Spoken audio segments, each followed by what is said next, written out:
The feeling of loss was something I never imagined I would have to face. Just yesterday, I was sitting in a conference room at a company in Manhattan, discussing an important project I had spent an entire month preparing for. But today, I sat in a corner of the room, quietly listening to the cold words from my supervisor. "I'm sorry, we have to inform you that you're one of the employees affected by the downsizing." My whole world collapsed in an instant. The years of hard work, the late nights, the plans left unfinished, everything suddenly disappeared. I couldn't believe what I had just heard. That feeling, it was like being thrown into a deep pit, not knowing how long you would fall. I tried to smile, shook my supervisor's hand, though inside I felt nothing but a deep emptiness. When I walked out of the office, my legs felt weightless. Everything around me seemed to go on as normal. Taxis whizzing by, people rushing on foot, the noisy rhythm of New York still playing as the familiar soundtrack of life. But I couldn't feel a thing anymore. Everything seemed hazy. I looked up at the towering skyscrapers outside, wondering if I still had a place in this world. On my way home, I didn't even know where I was going. Despite being only a few blocks away from work, I felt like I was lost in this vast city. The familiar streets had suddenly become strange. A part of me wanted to forget everything, to stop in the middle of the road and not move forward anymore. But then I told myself, I have to go. I have to keep moving. When I got home, I just wanted to close the door and hide in my little Brooklyn apartment, the place I had called home for so many years. The familiar things around me only made me feel more alone. I glanced at the desk, where I had spent hours preparing for meetings, negotiations, where I had poured all my heart and soul into. Now, all of that seemed meaningless. That night, I couldn't sleep. Questions kept swirling in my head. What am I going to do now? How do I start over? Can I even do it? The fear, the confusion overwhelmed me. I wondered if I still had any worth left when the thing I had built my whole life around had suddenly crumbled. But then, in the stillness of those moments, I realized something important. No matter what we lose, life still goes on, and I can't just stand still. I can't let myself sink into this sadness because the world outside is still moving. I decided the next morning I would go outside, even if I didn't know where to go. At least I wouldn't sit here and wait for despair to swallow me. I needed to do something, even if it was just a small step. Though I was scared, I got up, dressed, and stepped outside. The New York sky that day was cold and overcast, but the quiet space around me gave me a strange sense of peace. The busy streets, the people rushing to their work, but I no longer felt part of any of it. I was lost. And that was a feeling I had never experienced before. I wandered aimlessly, simply wanting to escape the silence in my apartment. Along the avenue, I saw the bright billboards, the bustling, crowded streets.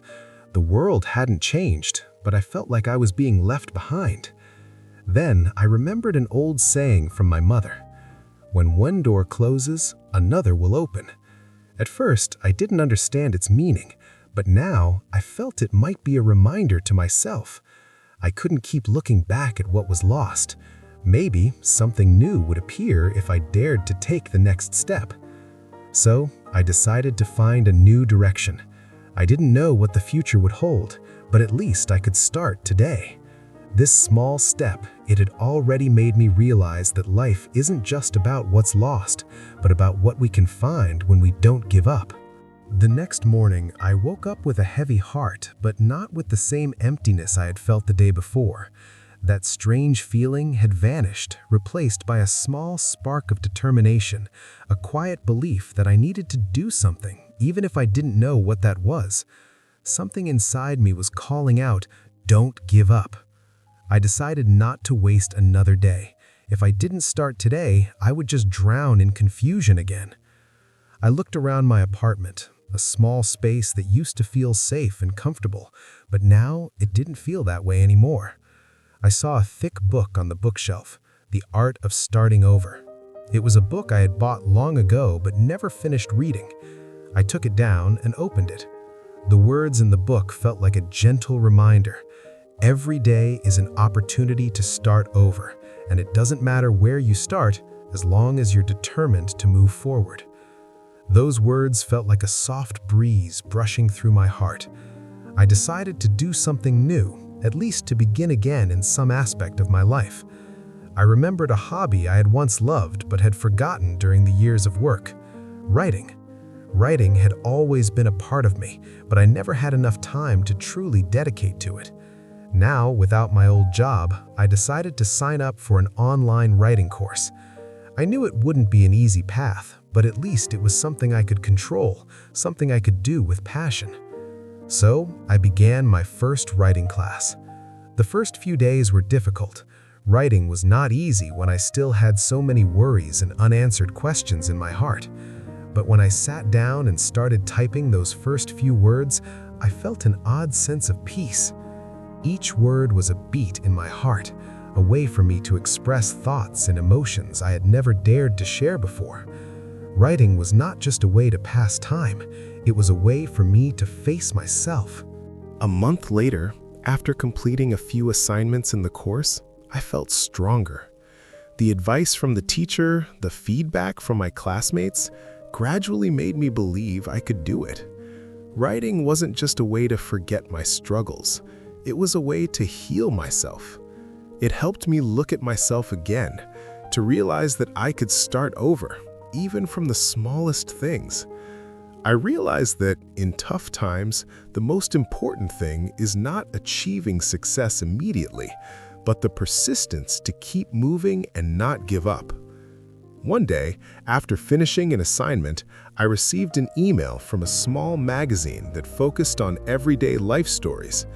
They wanted me to write an article sharing my journey, from losing my job to finding my passion for writing again. That offer felt like a refreshing rain shower in the middle of a hot summer. I didn't think my article could inspire others, but then I realized maybe my story, even though simple, could help someone else find a little hope. So I wrote, honestly, sharing the emotions I had kept hidden for so long. Writing about the feeling of losing my job, about the confusion, but also about the moments I rediscovered myself through each line.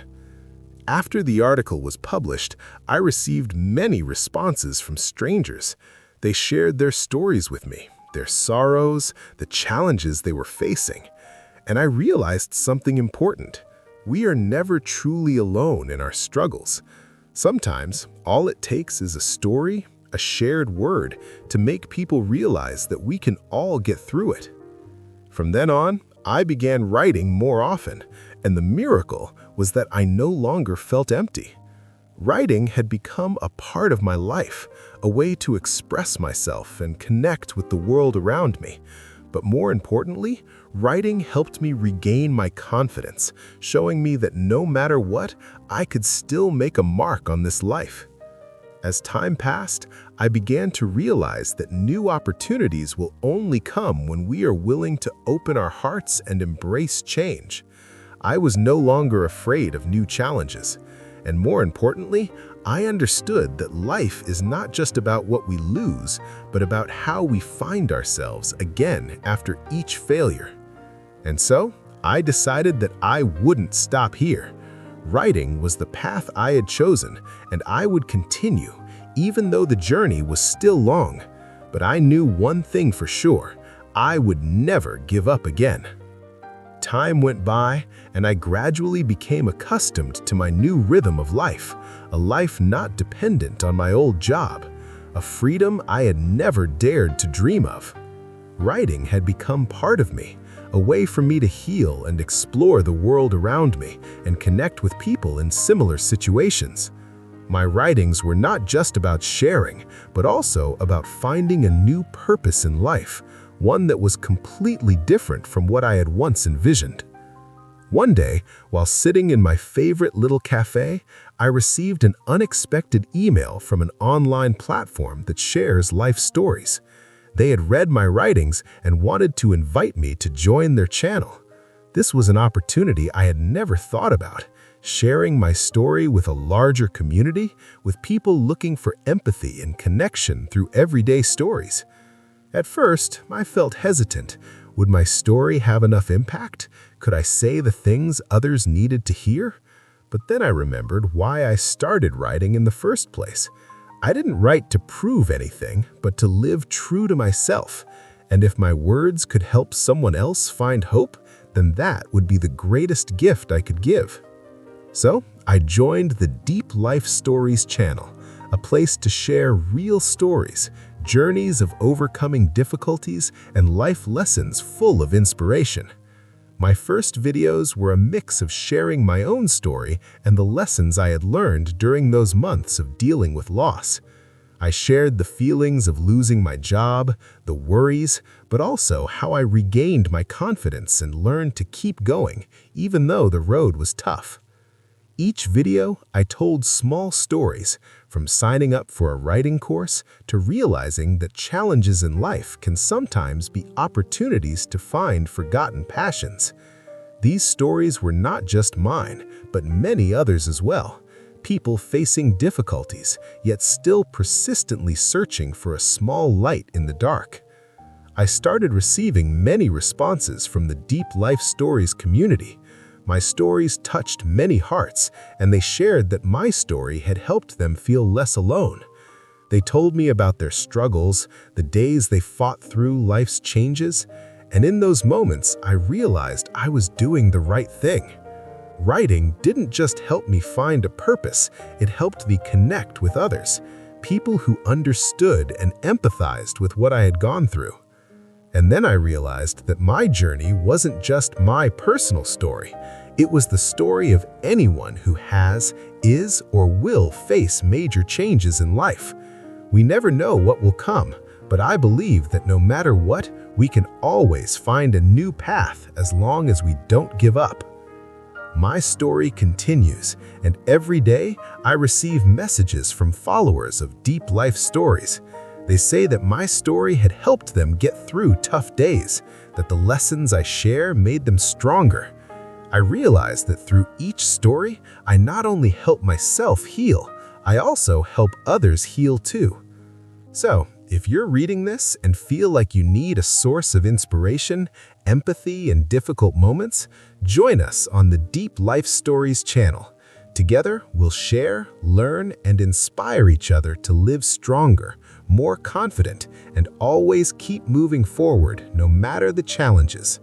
Subscribe to the Deep Life Stories channel today so you don't miss any inspiring stories, valuable life lessons.